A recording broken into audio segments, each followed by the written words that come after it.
Hello friends, कैसे हैं सभी लोग। दोस्तों आज का क्लास हमारा DEd SC IDD first year से रहेगा।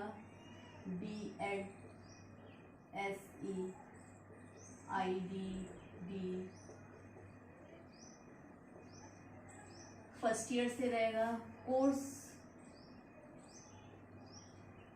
फर्स्ट पर बात करेंगे। कोर्स फर्स्ट में आज हम करने वाले हैं मोस्ट इम्पोर्टेंट फुल फॉर्म्स, यानी कि हमारे एग्जाम में जो हमारे कोर्स फर्स्ट से यानी कि पेपर फर्स्ट से इंट्रोडक्शन टू डिसेबिलिटी से जो हमारा फुल फॉर्म्स आएंगी एग्जाम में, तो वो हमारे पार्ट ए और पार्ट बी के लिए मोस्ट इंपोर्टेंट रहती है, क्योंकि एक नंबर में एक फुल फॉर्म पूछी जाती है। ठीक है दोस्तों, तो आप समझ लीजिए कि 5 नंबर की फुल फॉर्म आपसे पूछी जाएगी, क्योंकि एग्जाम पेपर पैटर्न आपका जैसे सेकेंड ईयर में रहा है लास्ट ईयर, वैसा ही रहेगा। ठीक है, तो अगर इसके अकॉर्डिंग देखा जाए तो कुछ मोस्ट इंपोर्टेंट फुल फॉर्म्स ऐसी होती है कि कहीं ना कहीं हमें पता होते हुए भी हम नहीं कर पाते हैं। ठीक है, तो पेपर फर्स्ट से हमारी जितनी भी मोस्ट इंपोर्टेंट फुल फॉर्म्स आनी है एग्जाम में या आती हैं, तो वे सभी फुल फॉर्म्स आज मैं आपको कराने वाली हूँ। ठीक है, फुल फॉर्म्स एक ऐसा टॉपिक है आज अगर हम बात करें तो कि याद हो जाता है, क्योंकि हमारे टर्म और जो टॉपिक्स हैं हमारे यूनिट्स में, तो वो हमें ऐसे ही याद होता है इजीली, लेकिन कहीं ना कहीं वो लिखने में जिस तरीके से लिखी जाती है हम नहीं कर पाते हैं उसको। ठीक है ना कहीं मिस्टेक कर देते हैं। और दूसरा इसमें एक चीज और, फुल फॉर्म से रिलेटेड क्वेश्चन कभी कभी आता है कि कोई जैसे इंस्टीट्यूट, जैसे हमारे जो इंस्टीट्यूट है नेशनल या इंटरनेशनल, ठीक है, नॉन गवर्नमेंट या गवर्नमेंट ऑर्गेनाइजेशन है, ये कहाँ पर है, ठीक है, कहाँ पर कार्यरत है, कहाँ पर चल रहे हैं, कहाँ पर चलाए जा रहे हैं, कहाँ पर हैं। ठीक है, इस तरीके से आपको एक नंबर में प्रश्न पूछा जाता है। तो आपका मोस्ट इंपोर्टेंट फुल फॉर्म्स और पार्ट ए और पार्ट बी के लिए आपका क्लास आज का बहुत ही ज्यादा मोस्ट इंपोर्टेंट रहेगा। और एग्जाम की अगर बात करें तो हो सकता है आपको नेक्स्ट मंथ डेट शीट मिल जाए। ठीक है, बहुत जल्द एग्जाम आने वाले हैं, तो मैंने सोचा टॉपिक्स के साथ कहीं ना कहीं फुल फॉर्म्स करानी भी बहुत जरूरी है। टॉपिक्स के साथ ऐसा ना हो फुल फॉर्म्स रह जाएं, तो आज का क्लास हमारा मोस्ट इंपोर्टेंट फुल फॉर्म से रहेगा। कोर्स फर्स्ट पर बात करेंगे केवल। ठीक है, चलिए स्टार्ट करते हैं। सबसे पहला आईडीडी। देखिए दोस्तों, कभी कभी क्या होता है ना कि छोटी छोटी चीजें हम देखना या याद करना या समझना भूल जाते हैं। आईडीडी क्या है? आईडीडी की full form intellectual and development disability. लेकिन कहीं ना कहीं हम ना आईडीडी जल्दी जल्दी जो बोलते हैं ना, हमारे कॉमन सी लैंग्वेज हो जाती है इंटेलेक्चुअल डेवलपमेंटल डिसेबिलिटी। एंड अगर आप नहीं लगाएंगे, ये नहीं लगाया आपने, तो आपका एक नंबर कट हो गया। इसलिए हमें पता होना चाहिए कि फुल फॉर्म्स का मतलब है किसी भी शॉर्ट नेम का फुल नेम, यानी कि उसका पूरा नाम क्या है। समझ रहे हैं? एक्सप्लेन करना नहीं है, उसका पूरा नाम क्या है, आपको पूरा नाम लिखना होता है यहाँ पर। ठीक है, शॉर्ट। तो दोस्तों इंटेलेक्चुअल एंड डेवलपमेंटल डिसेबिलिटी। ठीक है, दूसरा वीडी एक नया आया है, जो अब तक तो मैंने डीएड करा, कम से कम 2-3 साल तो मुझे क्लास करते हुए हो गई, मैंने भी जब डीएड किया था। तो दोस्तों यहाँ पर ये बीडी जो है एक नया शब्द मैंने पढ़ा है, बेंचमार्क डिसेबिलिटीज न्यू है और वेरी वेरी मोस्ट इंपोर्टेंट है इस बार के लिए। ठीक है, डीवीडी बेंचमार्क डिसेबिलिटीज। ठीक है, नेक्स्ट देखिए एसएलडी स्पेसिफिक लर्निंग डिसेबिलिटीज। एक चीज और ध्यान रखना, कभी कभी पूछते हैं क्वेश्चन, ये लास्ट ईयर जब ये क्लास कराया था तो आया था कि मैम हिंदी में लिखे, इंग्लिश में अगर परेशानी होती है, स्पेलिंग मिस्टेक हो जाती है, तब भी हमारा एक नंबर चला जाता है, आधा नंबर भी नहीं मिलता। फुल फॉर्म से एक ऐसी चीज है जिसमें अगर एक मीनिंग, अगर आपने एक वर्ड भी या एक लेटर भी गलत कर दिया और अगर आपकी स्पेलिंग मिस्टेक है, तो आपका पूरा नंबर कटना है, इसमें आधा नंबर भी नहीं मिलेगा। अगर आपको इंग्लिश में समझ नहीं आया तब आप हिंदी में कर सकते हैं। ठीक है ना, हिंदी में कर सकते हैं इसको। स्पेसिफिक लर्निंग डिसेबिलिटी यानी कि विशिष्ट अधिगम अक्षमता, इस तरीके से आप इसको हिंदी में भी लिख सकते हैं, विशिष्ट अधिगम अक्षमता। ठीक है, अगर हिंदी में भी नहीं लिख पा रहे हैं तब आप इसको रोमन में भी लिख सकते हैं, नंबर नहीं कटता है। रोमन का मतलब हो गया आप इस तरीके से स्पेसिफिक, जैसे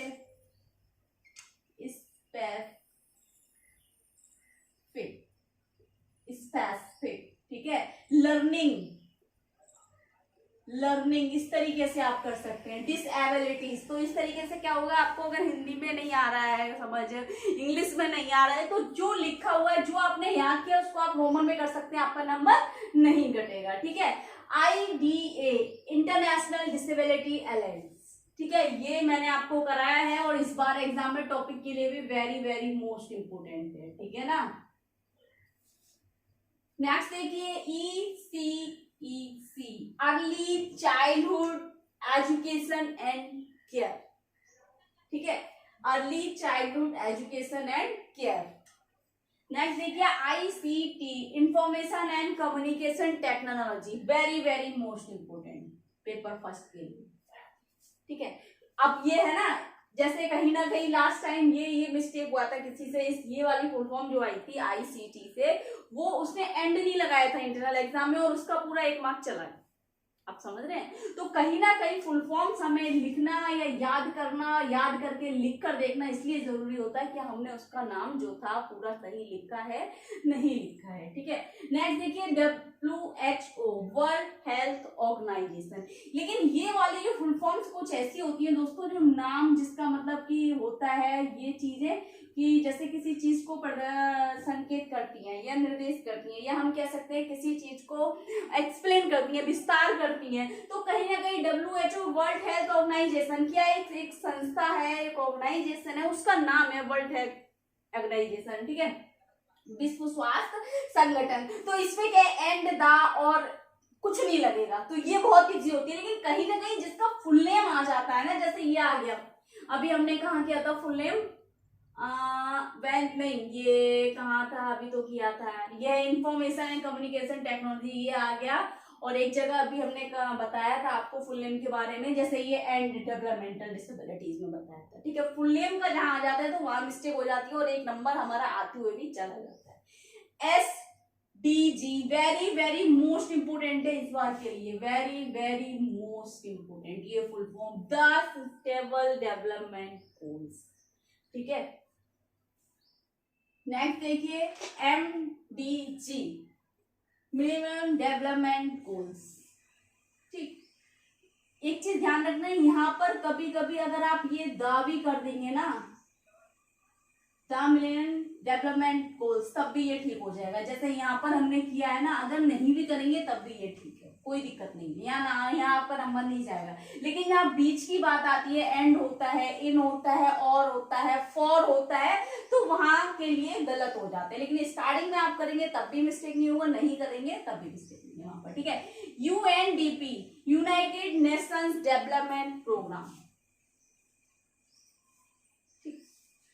UNCRPD, United Nation Convention on the Right of Person with Disabilities. कहीं ना कहीं हम क्या गलत कर देते हैं, केवल इनसे जो हमारे लेटर है इनको याद रखते हैं, यूनाइटेड नेशन कन्वेंस, ठीक है, फिर हम राइट्स कर देंगे पर्सन विद डिसेबिलिटी। तो कहीं ना कहीं ऑन द लगाना भूल जाते हैं, ऑफ लगाना भूल जाते हैं, तब हमारा कहीं ना कहीं नाम मिस्टेक हो जाता है और हमारी पूरी फुल फॉर्म गलत हो जाती है। इसलिए हमें बहुत ध्यान से UNCRPD, United Nation Convention on the Right of Person with disabilities, ये 4 चीजें इसमें ध्यान रखने की चीजें हैं जो आपको ध्यान रखनी है। और ये जो नेशनल इंस्टीट्यूट्स के नेम हो गए दोस्तों, ये आते आते हैं, 1 या 2 तो आपको देखने को मिलेंगे, 2 नंबर कहीं नहीं गए हैं इससे, ठीक है ना। नेक्स्ट देखिए UNICEF, UNICEF, United Nations international children's emergency fund, ठीक। नेक्स्ट देखिए UNESCO, UNESCO, United nation education scientific and cultural organisation. AYJNISHD, Ali यावर जंग national Institute of speech and hearing disabilities, ठीक है। अब तक ये SHD इसमें मिला हुआ नहीं था, अली यावर जंग में बहुत शॉर्ट था ये, लेकिन अब ये बड़ा हो गया है, तो आप पहले जैसा भूल जाएं कि पहले जो था वो रहेगा AYJNI, ऐसा नहीं रहेगा, अब पूरा होगा अली यावर जंग national Institute for the speech and hearing disability, ठीक है, NIEPVD। एक चीज याद रखना दोस्तों, जैसे ये अली यावर जो आया था national Institute for the speech and hearing disabilities के लिए, कहीं ना कहीं 1 नंबर में ये पूछ लेगा आपसे कि अली ये कहां पर है, AYJNISHD कहां पर है, तब आपको पता होना चाहिए ये है आपका मुंबई में, ठीक है, मुंबई में है ये, ठीक। नेक्स्ट देखिए NIEPVD, national Institute for the empowerment of Person with visual disabilities. तो ये कहां पर है? ये आपका देहरादून उत्तराखंड में है, ये आपका देहरादून उत्तराखंड। ठीक, नेक्स्ट देखिए NIEPID जो हमारी क्या है, हमारी यूनिवर्सिटी है। अगर आपको पता हो कि हमारी यूनिवर्सिटी कौन सी है तो आपको पता होना चाहिए आपकी यूनिवर्सिटी कौन सी है।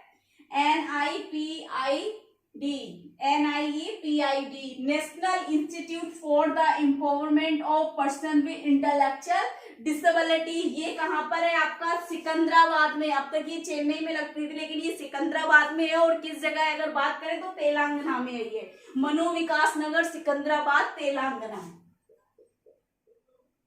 तेलंगाना। ठीक है, सिकंदराबाद। और कहीं ना कहीं अगर आपको ऑब्जेक्टिव टाइप क्वेश्चन आ जाए उसमें अगर आपको सिकंदराबाद लगे तो सिकंदराबाद भी ठीक है। तेलंगाना में अगर बात करें तो तेलंगाना में है ये सिकंदराबाद, मनोविकास नगर सिकंदराबाद तेलंगाना। नेक्स्ट देखिए NIEPMD national Institute for empowerment of Person with multiple disabilities. ठीक है, ये जो यूनिवर्सिटी है मल्टीपल डिसेबिलिटीज के लिए करती है कार्य। कहां पर है ये है आपकी NIEPMD है आपकी चेन्नई में। ठीक, चेन्नई में है ये। नेक्स्ट देखिए PDUNIPPD Pandit Deendayal Upadhyaya National Institute for the Person with Physical Disabilities. ठीक है, ये कहां पर है? आपका दिल्ली में है ये। ठीक है,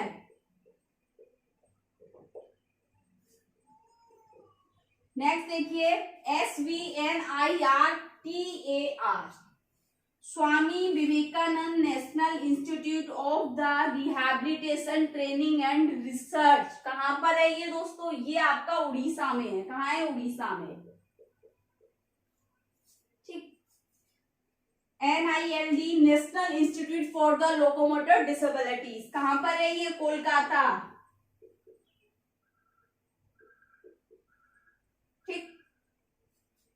next ISLRTC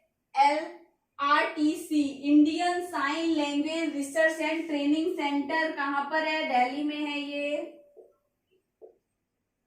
NIMH National Institute for the Mental Health and Rehabilitation कहां पर है? ये आपका मध्य प्रदेश में है, MP में।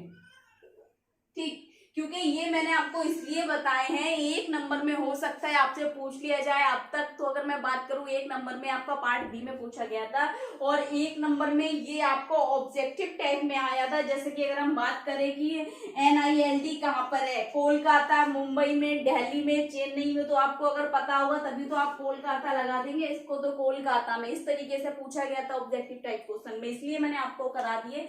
जो आपके role of institute name of institute थे आपके, नेशनल इंटरनेशनल जितने भी इंस्टीट्यूट थे आपसे रिलेटेड पेपर फर्स्ट से, वो मैंने करा दिए। कुछ इसमें जो है आपको पेपर फर्स्ट में नहीं पूछे गए हैं, लेकिन फुल फॉर्म से ऐसा नहीं होता कि पेपर अगर आपका कोर्स फर्स्ट है या कोर्स फर्स्ट का आज एग्जाम है तो केवल कोर्स फर्स्ट का ही फुल फॉर्म पूछा जाए। फुल फॉर्म आपका कहीं से भी पेपर कोर्स फर्स्ट या पेपर फर्स्ट से लेकर आपका फर्स्ट ईयर में 6 तक कहीं से भी कुछ भी आ सकता है। ठीक है ना, पार्ट ए और पार्ट बी ऐसा है कि कुछ भी पूछ सकता है डिसेबिलिटी से रिलेटेड अगर पूछेगा। ठीक है ना, तो दोस्तों ये आपकी कोर्स फर्स्ट की जितनी भी फुल फॉर्म्स थी आज मैंने आपको क्लियर करा दी है।